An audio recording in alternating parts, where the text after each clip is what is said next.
बिस्मिल्लाहिर्रहमानिर्रहीम नाजरीन, जैसा कि तुसीं जानते मैनू, मेरा नाम मोहम्मद नबील है तो साडे चैनल का नाम है अल फतेह बीज। अल फतेह बीज तो असीं गल करने पे अज असीं एक नवी वीडियो नाल हाज़र होए हाँ। सरसों के हवाले नाल गल करांगे, कैनोला सरसों जिन्होंने कहते हैं पंजाबी विच।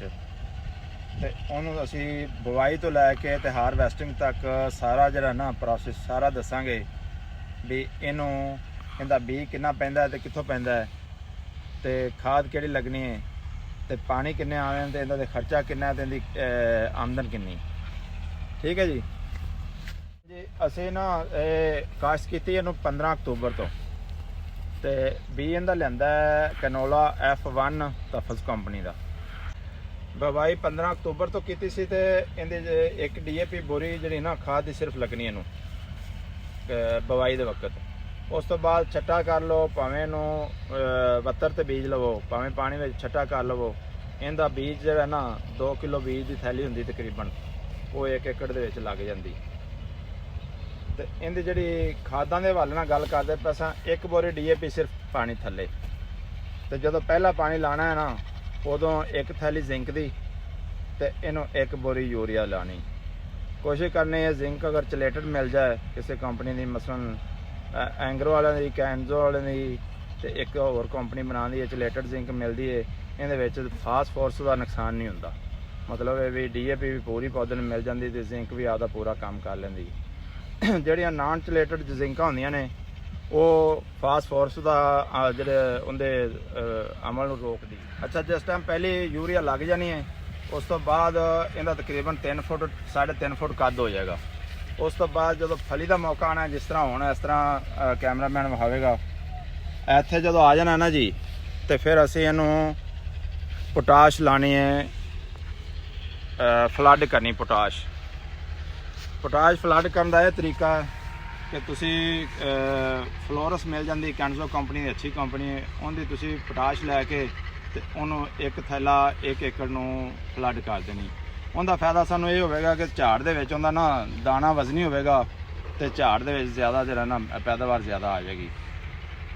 तकरीबन इहदी जे अगर पैदावार के हवाले नाल गल करिए तो तकरीबन 35 तो 40 मन तक भी इनकी पैदावार, अच्छी ज़मीन 40 मन, तो हल्कियां ज़मीनां 30 तो 35 मन इनकी पैदावार हैगी। उस तो बाद जो अच्छा मौसम माशाल्लाह इस दफ़ा ना सरसों नूं बहुत अच्छा मिले है। बारिशां इन्नियां नहीं हुई तो धुंदां नहीं इन्नियां पईयां। धुंदां अगर पैंदियां तो फिर तेले का जो हमला हो जाता है, नमी जो मौसम के आ जाती ना तो तेले का बहुत ज़्यादा हमला हो जाता है। अगर किसी भी बंदे की फसल नूं तेला आ जाए तो वह फिर बायर कंपनी की कन्फीडोर एक स्प्रे मिलती है, वो उन्होंने कर दे तकरीबन 40 ml फी टैंकी के हिसाब नाल, तो वह बिल्कुल तेले तो पाक हो जाती फसल, तो सारे पत्ते भी लश पश हो जाते। ਜਿਹੜੇ ਅਸੀਂ ਤੁਹਾਨੂੰ फ्लोरस के हवाले नाल गल दसदे पे सां, पोटाश के हवाले नाल उनका यह फायदा होंदा है। वेखो असी इहदे विच इस्तेमाल की है पोटाश, तो यह फली जिहड़ी ना बड़ी जानदार, तो दाना भी जानदार होगा। पोटाश का मैं जिमीदारां नूं दसदा चलां, पोटाश का यह फायदा होंदा है कि इक्को जिहड़े बोल पै होण ना 2 फसलों के, इक्को जिहड़े नज़र तो वेखण भी यह भी ओडा बोल है, यह भी ओडा बोल है, तो जिहड़ा पोटाश वाला बोल होगा वह 50 मन होगा, तो जिहड़ा बगैर पोटाश तो बोल होगा वह 40 मन होगा। बेशक उजम दे विच जसामन दे विच इक्को जिहा नज़र आ रहा हुण। इसलिए पोटाश तो बाद जनाब की करना है, इनू तुसी अगर तुसी महसूस करते जे किते फसल का कद छोटा है तो उत्थे थोड़ा बहुत यूरिया लगा देना है। अगर सही है तो फिर इनू ज़्यादा यूरिया नहीं लगाना। ज़्यादा यूरिया जो लगाओगे फली के वक्त तो खास तौर पर इनू यूरिया नहीं लगाना। अगर उदों तुसी इनू यूरिया लगाओगे तो एक कद ज़्यादा कर जाएगी, तो फली पासे या दाने पासे की तवज्जो हट जाएगी, तो फल कद पासे ज़्यादा हो जाएगी। जो कद ज़्यादा हो जाता तो फिर हल्की जी बारिश या हल्की जी आंधी नाल भी डिगण का खतरा हो जाता है। जो सरों डिग पवे उदों फिर उनकी पैदावार जी ना उनके कमी वाक़या हो जाती है।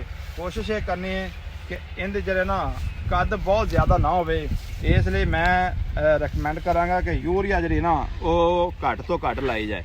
पोटाश, जिंक, सल्फर तो DAP का ज़्यादा इस्तेमाल किया जाए। जिमीदार सारे समझते हैं इस चीज़ को। अगर कद ज़्यादा हो गया तो फिर समझ लो अगर डिग पी फसल तो फिर समझो कोई फसल उन्हें झाड़ नहीं देना। अच्छा, कटाई के हवाले असीं गल कर रहे सां, ये तरक्की याफ्ता मुल्कों में तो मशीनों नाल ही सारा काम होंदा है, लेकिन बदकिस्मती नाल साडे मुल्क दे विच ये दातरियां नाल ही वड्डनी पैंदी। तो इनू पकन तो पहले हरी हरी जो हो थोड़ी इनका कलर ब्राउन हो जाए ਤੇ ਉਦੋਂ ਇਹਨੂੰ ਕੱਟ ਕੇ ਤੇ ਇਹਦੇ ਵਿੱਚ ਹੀ ਖੇਤ ਦੇ ਢੇਰੀਆਂ ਲਾ ਦੇਣੀਆਂ ਛੋਟੀਆਂ ਛੋਟੀਆਂ। ਬਹੁਤ ਵੱਡੀ ਢੇਰੀ ਨਹੀਂ ਲਾਉਣੀ, ਕਿਉਂਕਿ ਅਗਰ ਬਾਰਿਸ਼ ਹੋ ਜਾਏਗੀ ਤੇ ਵੱਡੀ ਢੇਰੀ ਦਾ ਦਾਣਾ ਖਰਾਬ ਹੋ ਜਾਏਗਾ, ਪਾਣੀ ਲੱਗ ਕੇ ਨਮੀ ਆ ਕੇ ਖਰਾਬ ਹੋ ਜਾਏਗਾ।